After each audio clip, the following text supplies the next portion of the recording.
గోళాలు అగ్ని గోళాలు అప్పుడు కింద పడి ఆ మడ్డాయిలు మొత్తం మండిద్ది చుట్టూ వాటర్ అప్పుడు సైనిక పైగా సగం మంది ఎక్కడ వెళ్ళిపోతారు, సగం మంది అక్కడ వెళ్ళిపోతారు. మిగిలిన వాళ్ళు ఆ కోట పైకి ఎక్కి అప్పుడు యుద్ధానికి వదిలి వెళ్తారు అనమాట. అది కోట చరిత్ర. రండి కోట ఎత్తండి. 20 రూపాయలు రండి చూద్దాం. ఇదే చూద్దాం.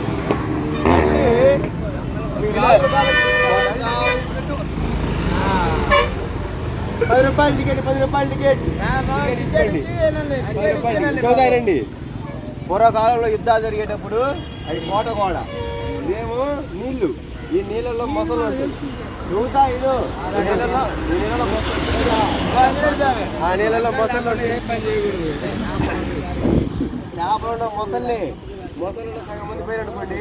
ఆ రెండు గ్యాప్ ఉందా, రెండు గోడల మధ్య, ఆ రెండు గోడల మధ్య గ్యాప్ ఉంది కదా, ఆ గ్యాప్లో తైలం అంటే మడ్డాయిలు పోస్తారు. మడ్డాయిలు పోసి మడ్డాయిలు పోస్తారు.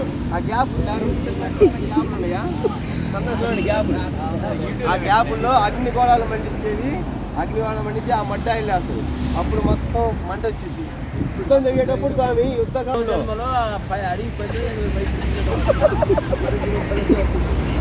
నేనేమో నా పిల్లవాడికి పుట్టినప్పుడు, నేను ఇప్పుడు పిల్లని ఆయన పంది పుయ్యాడు అప్పుడు ఆ జన్మలో.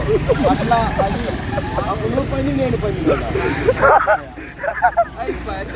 అంతే కదా.